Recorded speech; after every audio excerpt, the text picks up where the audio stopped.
And Boston has entered the chat. Travis Thomas, George Balekji. That's too nice of a... Yeah, now we're knocking, baby. Travis Thomas, George Balekji, here inside the PNC Bank studio. How are thee? Doing great. I actually was woken up by a knocking this morning. No. Laying in bed. No, it was like a random knocking where I'm like laying in bed. I'm like, is that my door? Like I had to have been. Was it your neighbors trying to borrow some brown sugar? It wasn't that. I have experienced something like that before in the past. Get up, moving around, get a phone call. It's from Boston Police. And Come on. This is a rare shout out you'll get me to parking in Boston where I get a phone call. It's an officer like, hey, this is Officer so-and-so. You're parked in a tow zone. Tow truck's on the way if you can move your car. And I'm like, thanks. Eesh. Awesome. No, it was right outside my place. Because I parked, didn't have to move my car because I didn't go anywhere 4th of July weekend. I hung around Charlestown. Right. And the sign went up after I parked my car. So, like, I don't know. Rare W for Boston and parking. No kidding. For not ticketing me, fining me, or especially towing me.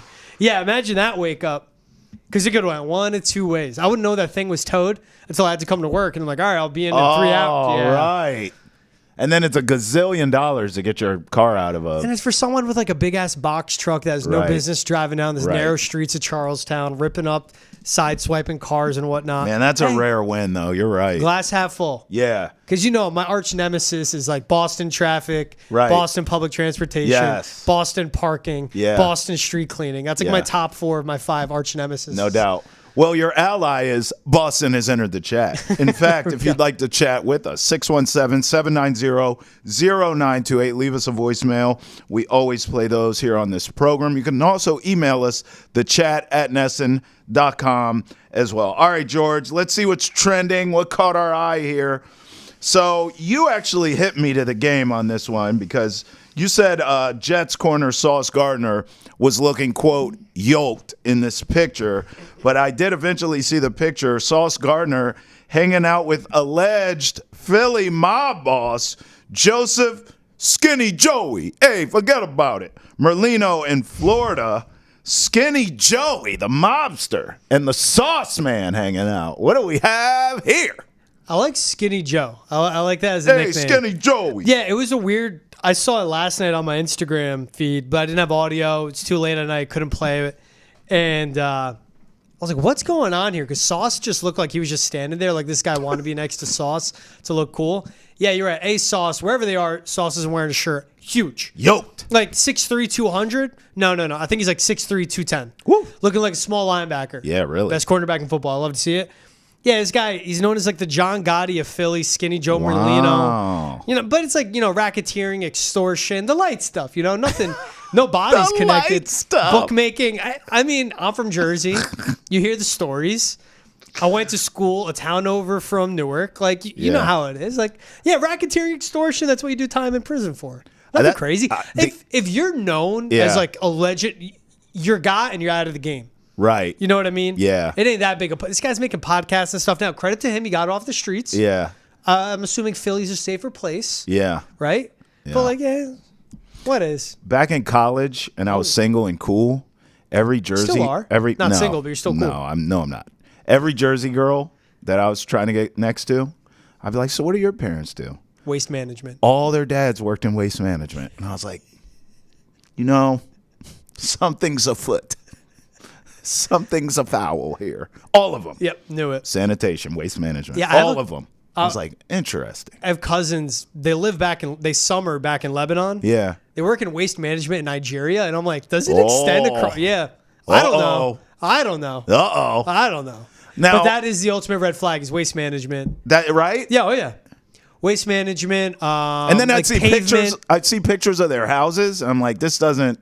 Like your dad's not driving that trash truck. No. I'll tell you that right now. No. Not by this house. They own a few, they own a random tanning salon. Clean the money. Now I'm learning how it works. Oil and egg store. Maybe Sauce Gardner's figuring out the game. That's I don't know. Not a bad idea. I don't know. I mean, listen, what do you want the guy to do? It's a picture. Maybe he knows this guy. Maybe he doesn't. We don't know anything. They're probably similar bank accounts in a way. hanging out in the same place. Right. And the Joe Merlino guy, Skinny Joe, is like, hey, Sauce, get over here. Let me get a video with you, bro, from my Instagram. Right. And he did the thing of like, I want to have him on the podcast. And Sauce is just standing there like, whatever gets this guy to shut up and get me moving on my day. You know what I mean? Like, all right, go. We're done? All right, later. Did I ever tell you my Jersey mob boss story of why I know how to sports bet? I never told you that? Come on. So I did tell you I used to go to Atlantic City all the time, like every other weekend, because one of my friends was addicted to poker. Yeah. And this was like like online poker, all that nonsense. So we would go to the Tropicana like every other weekend, because Baltimore is not far from Atlantic City. So we would go, and I like gambling, but I don't like table game gambling. That's not really my thing. So I would just sit at the bar, as one does, and just drink and watch sports. But these mob boss dudes, these bookies, would sit at the bar and drink and make fun of clients. So they'd be like, I can't believe this guy Joey bet $5,000 on the C's tonight. They're going to get smoked, blah, blah, blah. So like over time, because I was a regular at that point, every other Saturday, I was at the same bar watching the games. These guys were there, and they learned my name, who I was, knew I was a college kid, all that stuff. And eventually, I started picking up on the lingo. That's dope. I'm like, all right, so what's a teaser? What's a parlay? What's a money line? And they taught me how to bet on sports from their lens. So even how I learned how to bet on sports was not like a consumer lens. It was from like a bookie. Isn't that cool? That's how I learned. Literally learned it from the OGs. Yeah, so when I first started betting, it was definitely illegal, and I was just giving them, like, I would come out. I was a broke college kid. I'd give them like $50 on something. Allegedly you were. Allegedly. Well, statute of limitations now. I can get away. But you know, like, I give them like $50. Yeah. But they knew I wouldn't even make the bet. I'd just give them the money and be like, help me. And they'd be like, we know what to do. And they'd bet on whatever. And then the next time I saw them, little cash envelope. Hey, with paying some for the so they were drinks. like watching out for me. Yeah. How about that? You know, if they could see me now from their cells, wherever they're at, locked up, watching Essen. Nah, they're fine. If they're taking 50 from you, that's an action. You know, and I'm in the same way of viewing it. Kid. Yeah, it's not nothing that's going to get them a hit. It's nothing. If they're like really playing around like Tim Donaghy stuff, then that'll get them. You learn from the OGs in AC though. That's solid. That was cool, that's right? not a game, man. That's how I always felt like I had an edge in terms of betting because of where I learned from. And you speaking and sharing that story with a smile, I know you got out before you were owing them anything. I also knew sometimes you can pick up on like vibes of people, and I knew these guys were not to be trifled with. So I did not play any games. There was no, I didn't owe anyone money. I knew. I stayed on the up and up with cats like this. All right, how about this? Caitlin Clark records the first triple-double by a rookie in WNBA history. She had 19 points, 13 dimes, 12 boards. She's balling, bro. Is she not a bust? Is she good? She's definitely She's pretty good. decent for the game. I think she's great. Huh.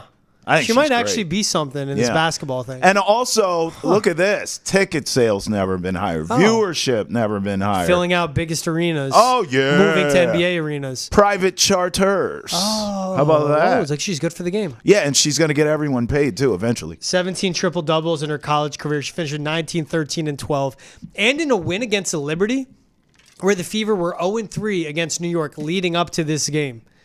And Sabrina Ionescu said it too, like, we were their Super Bowl. We beat them 3 times. They finally got us. But in a game where the Fever had to come back and win to also put up those numbers and have it be in a winning situation, hey, man, just the patience you got to have with Caitlin Clark, because we knew there would be a maturation process throughout her getting to the WNBA, learning the game, physically being able to keep up with this league.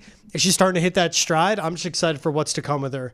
But this is big time. First ever triple-double by a WNBA rookie ever. Nuts. 19 points, 13 assists, 12 rebounds. She's a baller. I mean, at this point, if you say anything else outside of that, you're just a hater. Let's just call it what it is, right? At this point, like, if you can't see this, you're just hating. All right, Jaren Duran, is happy to pay a fine and will continue to wear his Bleep 'em T-shirt after MLB. They didn't fine him. They basically warned him and threatened to fine him if he continues to wear the shirt. So we saw the shirt during a walk-off win. And he basically said, like, look, this is good for my mental health. It's basically like, reminding me to just stay grounded. And so the bleep 'em shirt is to just kind of keep him. It helps him mentally in terms of preparation and to play the game. And it's doing a great job because he's having a great season, obviously. But how do you sort of look at this? I mean, you don't even really see the shirt. He wears it under his uniform. But he took it off. Yeah, and a because he had walk-off. to walk off. Right, he took it off. So we see it. I don't anticipate seeing it again, but good for him for sticking to his guns, I guess, that he's going to wear it. Well, he went both ways. He was like, shout out MLB for not fining me, warning me. Right. If I do it again, maybe I'll take everything off. And then he also said, I wouldn't have a problem paying that fine because it's just me wearing something that means a lot to me. Because the FM shirt he wears, that's to the demons and the mental health battles he went through, especially as a rookie, really going through it all, struggling with his game on the field that bled over to him off the field. And we've seen him before. He's written FM on the tape on his wrists. And if you do that and have a post-game interview, maybe it's not seen. You're wearing a shirt that can be seen, but it's more importantly, you're wearing a shirt that was on TV and it says FM on it. The only thing with an asterisk over it is a U, so you know what the word is. I don't have an issue with the shirt. It's 2024. People curse, but family programming, whatever. I get it why MLB would say don't do it, but shout out to them just saying, hey, here's a warning. And shout out to Jaron Durant taking it in stride. Like, cool, they gave me a warning. I'll either take it off or I'll pay the fine. It is game's a game. But he didn't say he's going to stop wearing the shirt, which I liked. You and Jaron Durant have a lot in common. You How's notice that? What? MLB gave him a warning shot. Yeah. And the toe people gave you a warning shot. How about that? Instead of just towing you, they gave you a warning. They knew man. to give me a warning. Hey. Because I'm chasing those No, you don't mess with tow people. But unlike Jaron Speaking Durant. of mob stuff. Well, right. Oh, yeah. Towing companies, they're connected somewhere or the next. That's crazy. It all comes back. But Jaron Durant's going to continue to play with fire here. You're not. You're anywhere that's sketch parking, you're not messing around. No, I play the game. That's the only way you could park in Charlestown, bro. You're like, you make up parking spots, you fit it just in. If there isn't a don't park here sign, that means you can park there. I'm the guy that walks that line between my car and a fire hydrant. I'll save it for another show, but fire hydrants should be in the ground, not above ground. It'd make it better for everyone in Boston, but that's neither here nor there. I love the shirt. If you too walk the line, 617-790-0928. Please call us. You can also email us, the chat at Nesson.com. All right, let's talk NBA offseason. There's been moves galore all over this league. I, for one, am very happy with what the Boston Celtics have done by literally retaining everyone and adding to it, but retaining everyone is the key from a championship team. How many times do you watch a championship team in any sport win a title and somebody's cashing out and going elsewhere? Thanks for the ring. I'm going to get the bag from said team that's going to pay me because I was on a championship team. A lot of time it's the role players that are getting the money, but not this team. Derek White, role player, back, took less to stay with the team. He could have gotten a lot with Drew what Holiday took less, stay with the team, role player. These guys are choosing to come back and run it back for the Celtics. So we can't have an off-season discussion without at least giving them their props, right, George? Yeah, oh yeah. And I mean, that's on the ownership doubling down on what they want. Now putting them on sale because they go, all right, whoever comes next, you're the one that's going to pay Derek. You're the one that's going to pay Jason. We won that ring. But same thing, ownership, if a new group comes in and buys them for $5-6 billion, woo, at least you got that core intact. Right. And you are in the second apron, but at least you have the foundation that if you're going into the second apron, then you can live with the limitations on the team building process. Right. But if you're a team that's closer to that line, like the Lakers that are just on the cusp, you're nowhere close to contending. You don't want to be in that first, second apron neighborhood. So the Celtics got to figure it out. But I agree, yeah. Everyone stays. Keeping Derek White was huge because that's the guy. People from the outside will say, well, Porzingis or Drew Holiday's your third best player. No. You watch the Knicks, the Celtics any given night, it's someone like Derek White where you go, he's their third best player. If it's not him, he's their fourth best player. And if it's not him, it's Drew or KP. But you keep a guy that's key to the core, so important for the culture. And I think for Derek White, it makes sense. He could take less, but you know what he does? He goes, they know me here. Right. I know what I'm walking into. If I signed for $40 million a year, let's say somewhere else, let's go with like Cleveland in this. Sure. They're going to shove me down the throat of the public, trying to make me the guy. He doesn't want to be that, and he's fine with that. He just wants to hoop and make a great living for his family. So he's like, yeah, I'm only making 31.5 million a year, but I know I'm happy where I am. The Jays and Drew and KP, they can go be the media darlings. I'm just going to hoop and I'm going to win. Yeah, he's also Derek White and Drew Holiday. But specifically Derek White, I feel like has really embraced Boston too. Like you see him in the commercials, the Sam Adams commercials. He's just really like he's taken to the culture in Boston, and I think that's a big part of it. You and I have talked personally about this. I don't feel as though there's any other level to my career than where I'm at right now.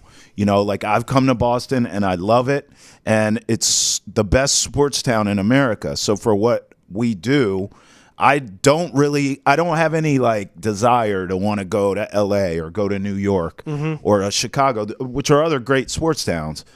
But I feel like Boston is the best, and since I'm here, I just like to stay here. Like I'm cool with that. And I feel like that's how Derek White is. It's like he's really embraced the city too. Yeah. And sometimes that plays a bigger part than people realize when it comes down to the brass tacks of the money. Hey, you could get more money to go play in Phoenix, but you'll take less and stay in Boston. He'll take less to win championships and stay here where he loves it. Back. Yeah. Right. Easily repeat and run it back.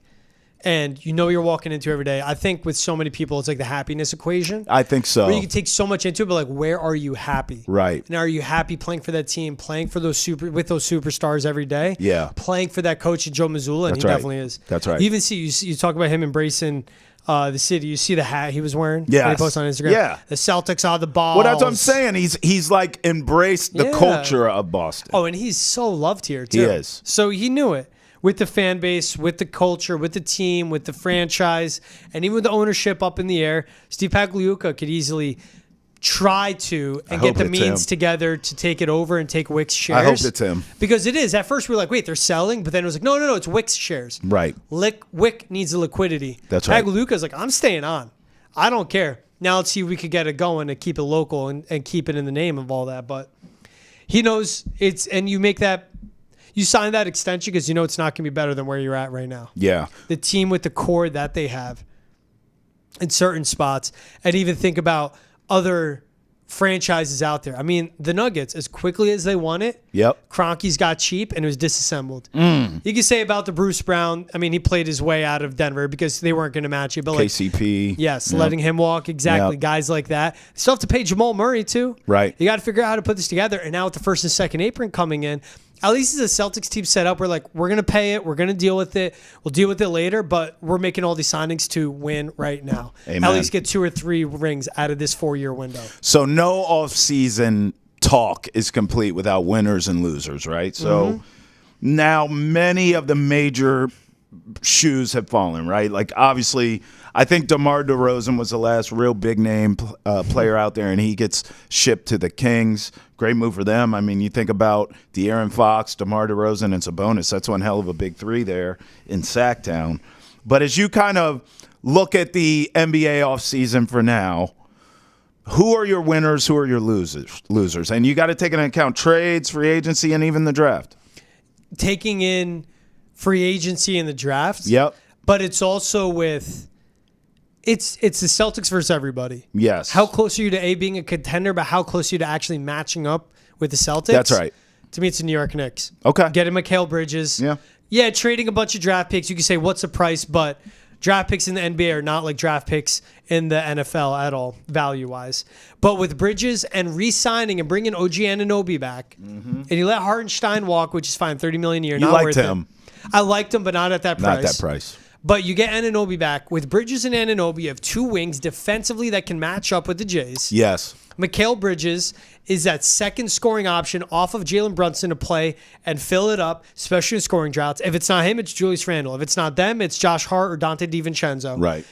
But I think what him and Anunoby do on both ends of the floor, now paying OG $40 million a year plus, you're going to ask more from scoring, and I don't think he's that dude. But if defensively you can at least match up with the Celtics, that's what gets you in the business of keeping up with them. And the Knicks put that together. I think that's what's so essential for them to be there. I give my winner to the Knicks because with that one out of Mikal Bridges, it's like, oh. And I said, if they were healthy, they actually could have taken the Celtics to 6 or 7, and no one even got close to doing that. But they can take the Celtics to 6 or 7.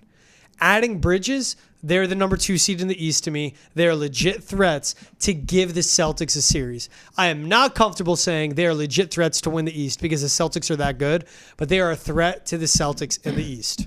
Okay, look, we'll reseed the Eastern Conference later in the program. But here's a spoiler alert. George and I disagree on the second team in the East because I hear everything you said about the Knicks, and I'll give you depth over the team I'm going to say. But the starting 5 of this team that I'm going to say is why I'm picking them as my winners. That's the Philadelphia 76ers. I'm sorry. I know Paul George has not won anything of note in his career, but I will tell you this. Paul George with Tyrese Maxey and Joel Embiid is a real dynamic, bona fide big 3. I think you must take the Philadelphia 76ers seriously. Those 3 work, even in terms of their games. Tyrese Maxey, young, dynamic, needs to handle the ball. Paul George, at this stage of his career, has no problem playing second or third fiddle.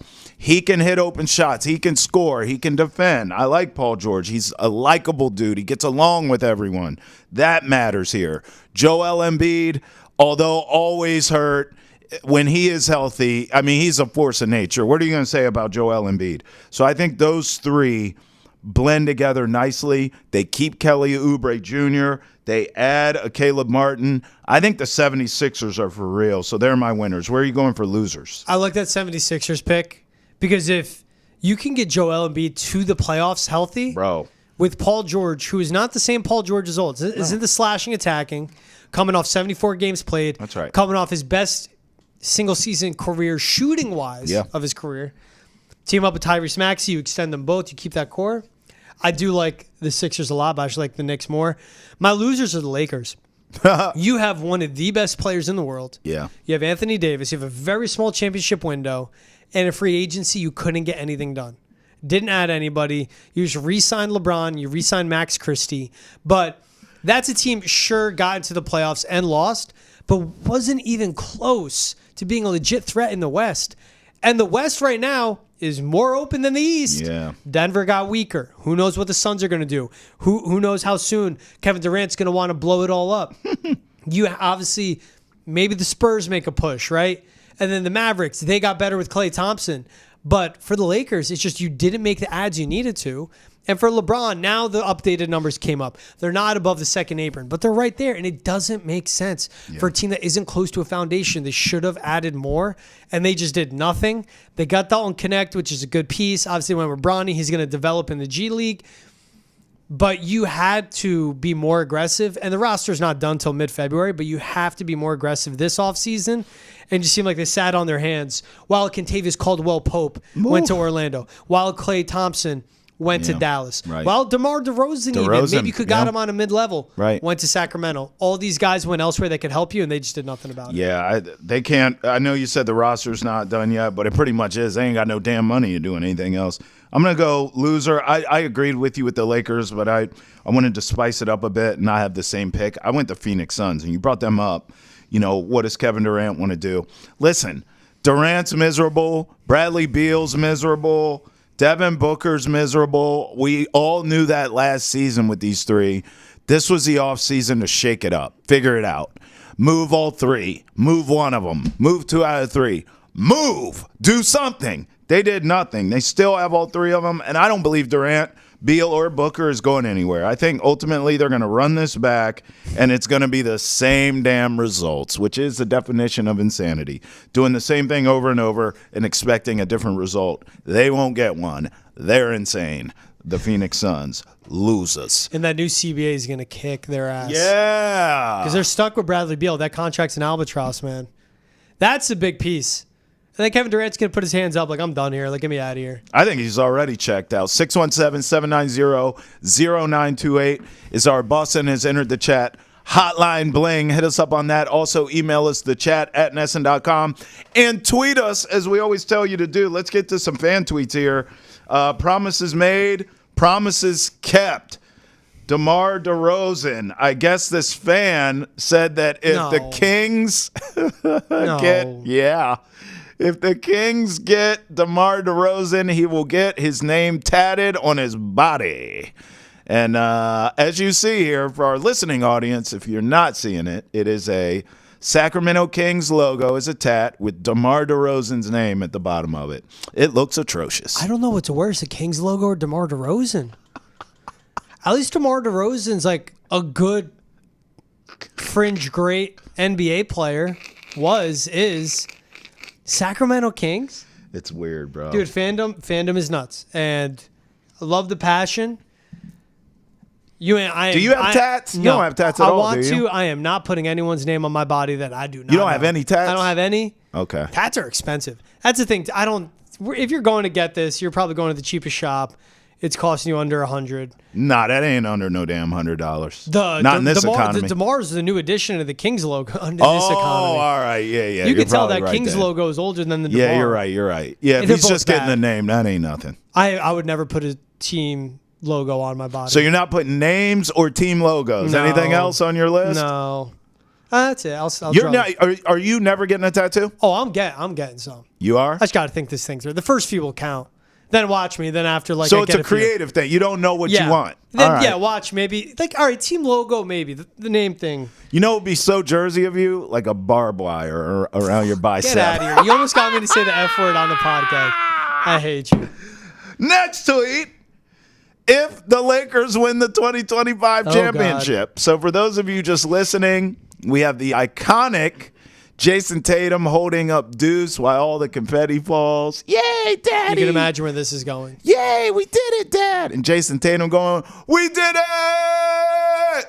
But then the split screen here is LeBron holding a full-grown Bronny James up in the air the same way with the confetti dropping, and it is hilarious. The internet, man. I can't hate on it, though.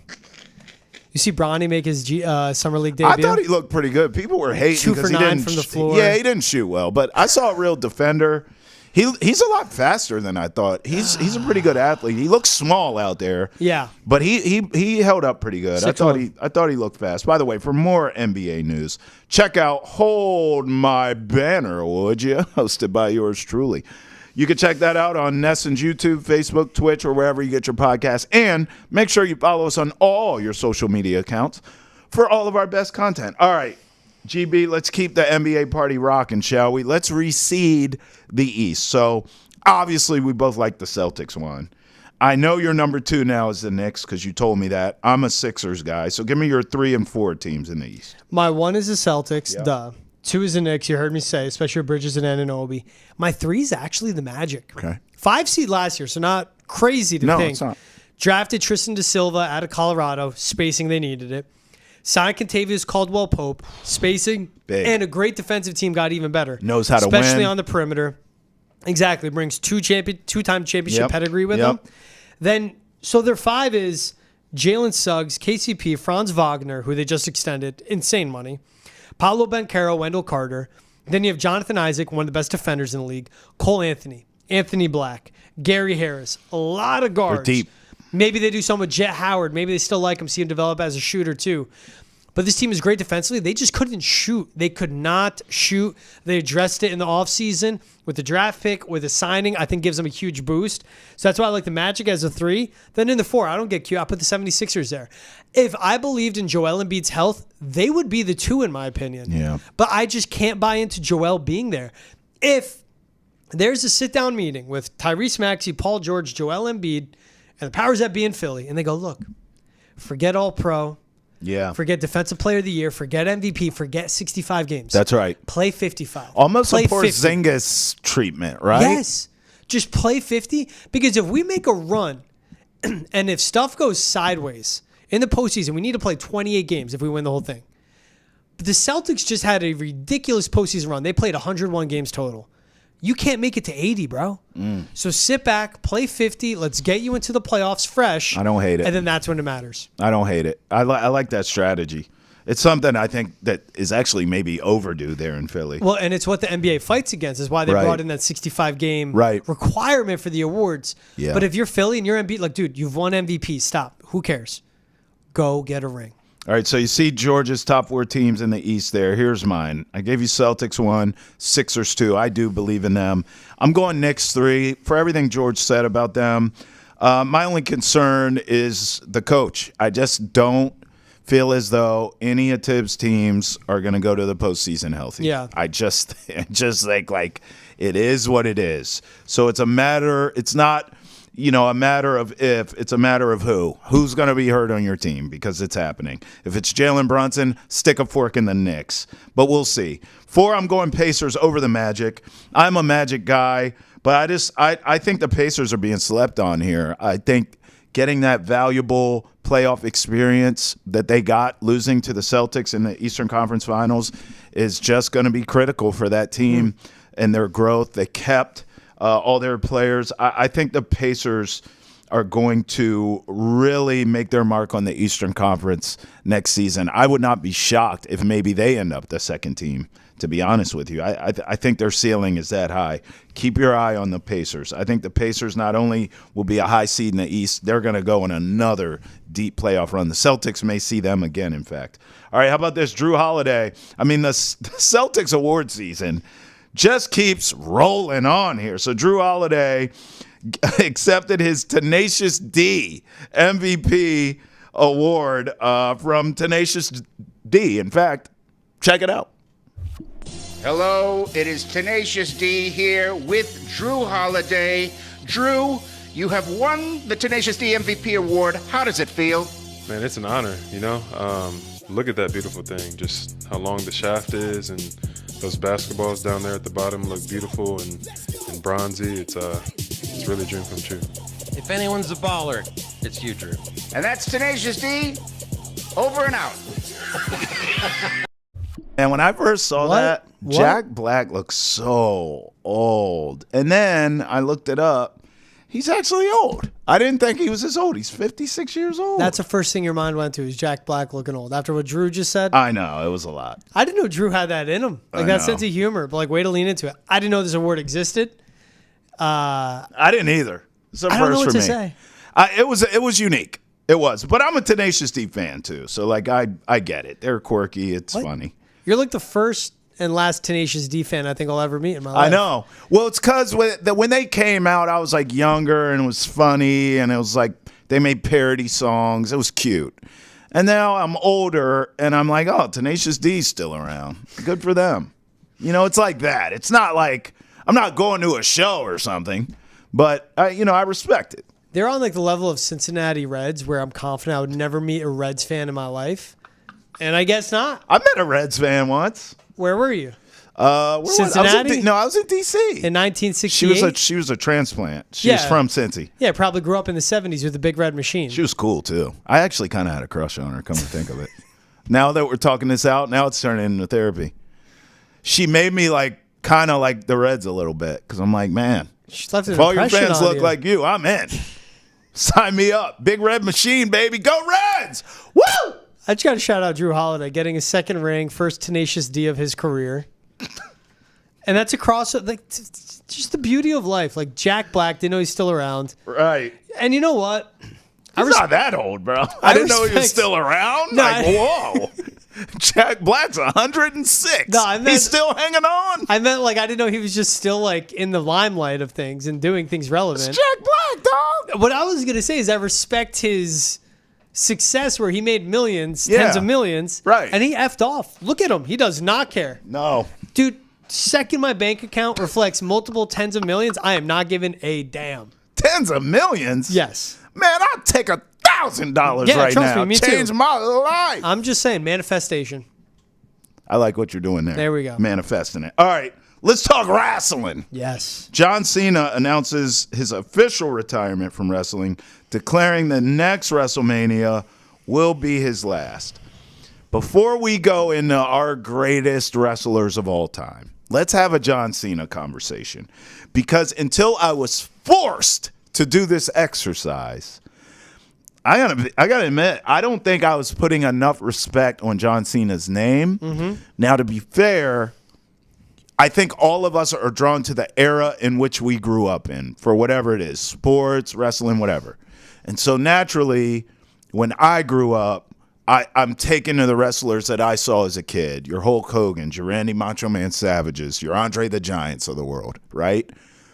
As I got older, then I saw that next wave, Stone Cold, the Attitude Era, right? Triple H, Shawn Michaels. DX, all them. And I respected that even though I was like a little bit older. I was like teenager by then. And then after that was Cena's wave, I feel like. And so by that time, I was really out of wrestling, but I've always kept my eye on it because I respect it and I grew up with it. So I've always respected John Cena, but he just wasn't my generation, so to speak. But in doing this exercise now, because we have our Mount Rushmores of greatest wrestlers, I almost think John Cena's undeniable. I had a hard time not putting him on my list. I do not believe he is the GOAT, but I do believe John Cena's name belongs in the GOAT conversation, and I'm certainly not going to argue with someone who picks him as a GOAT. I get it. This is a guy came up young and kind of jumped the ladder to challenge some of the best to get his first few belts and actually like first big, pay-per-view. Yes. Highlight main event fights. And he's also someone that came up where you saw him wearing the long jean shorts, wearing the armbands, pumping his shoes, rapping. We're like, who is this guy? And he had to shift with the company, with WWE, when they wanted to get family friendly and be more PG. His signature move literally went from the FU to the attitude adjustment, which is the corniest thing ever. And that's when he'd walk into an arena and be, Cena sucks, Cena sucks, or whatever to the beat. The crowd would do it, saying that chant. So he'd be a heel without even trying, and he'd be hated. But 16-time world champion, tag team champion, won the Royal Rumble twice. What he achieved at getting belts. And then even if you go through some of his biggest moments, I mean, making guys like Triple H, Shawn Michaels submit, FU and the Big Show and the Undertaker, going through the biggest stars and the best in wrestling and literally getting the torch passed to him of, all right, it's my era next. I'm going to do this. As The Rock and Steve Austin were working their way out, he was coming in and up. And I think definitely he's on my Mount Rushmore. No doubt. He is on it. He's okay. top 5 all time. All right, let's get into it then. So John Cena from Mass, by the way, local guy. All right, here we go. Oh, yeah, he's South. Let's go. You want to go wrestler for wrestler? Let's do it. Give me you have John Cena on your Mount Rushmore. Let's just start there. So do I. And you know what? I was really struggling with this. He was in a name or in a group of wrestlers where I just kept going back to his name. I was just like, man, I really like this guy. Randy Macho Man Savage. I had a bunch of wrestlers in a pot. And I kept going back to John Cena because I was like, you just look at the records he has, all the accolades that he has amassed in his career. Mm-hmm. So I have John Cena as well on my Mount Rushmore. Who else? Give me one more wrestler. Got John Cena. Number one, first name that came to mind for me is The Undertaker. Okay, respect. One of the most successful, had one of the most unique styles we'll ever see in the ring, moving around like a zombie. Yep. Just that cold stare. But the iconic moment, throwing Mankind off the Hell in a Cell, where Mankind went to him like, throw me, me. And he did it. Yeah. They're the guys that completely embrace the entertainment aspect of this and make it happen on the fly. And I mean, he's been wrestling until lately, still doing it, pushing it where I'm watching like, dude, just retire. You could barely move. He didn't lose at WrestleMania forever. Yeah, never. He had the biggest impact on me. Yeah. Undertaker is just someone like as a kid watching, I mean, like first, second grade, watching SmackDown, watching WWE, I'm like, this guy's the best. And he had the titles, whether WCW, whether WWE, Royal Rumble, Tag Team Champion, World Heavyweight Champion. Like, he had all that. Mm-hmm. But to me, it was his style and what he brought to it and how long he did it for. Retired now, but Undertaker's all time one of my top 4 wrestlers. I respect it. He was in the group I was telling you where I had a bunch of wrestlers with Cena's name. Undertaker was in there, and I still chose Cena over him. So good for you to figure out a way to get them both on the list. I'm going Hulk Hogan, who's my favorite wrestler of all time. Now, I know, like, Obviously, kids nowadays will never understand Hulkamania. And then even a lot of people of my age group who lived it don't really respect Hulk Hogan as a wrestler because he didn't have a ton of moves. He wasn't the most technical. But my God, Hulkamania was just a force of nature. I was a loser kid that believed in doing all the things he used to say that were all lies, by the way. He didn't do any of them. But he used to say, like, eat your vitamins, say your prayers, do your push-ups, all that stuff. He was, like, righteous, right? And then we find out later he was really a steroid-using racist. But, hey, in the moment, Hulkamania was where it was at, brother. I was ripping off shirts. I was all in, brother. Let me tell you something, brother. So Hulk Hogan's the GOAT in my book. You did it, not me. He's on your What? Mount Rushmore. He ain't on my Mount Rushmore. What? You said his steroids using racist. I'm like, Yes. yeah, it gets you off my Mount Rushmore. I mean, I'm saying that I could separate art from the artist. That's what I'm saying. Everyone used steroids too. So it's more that he was a racist. And that's where I go full stop on Hulk Hogan. Your Mount Rushmore, not mine. Your Mount Rushmore, not mine. Number 3 on mine, Bret the Hitman Hart. Oh, yeah.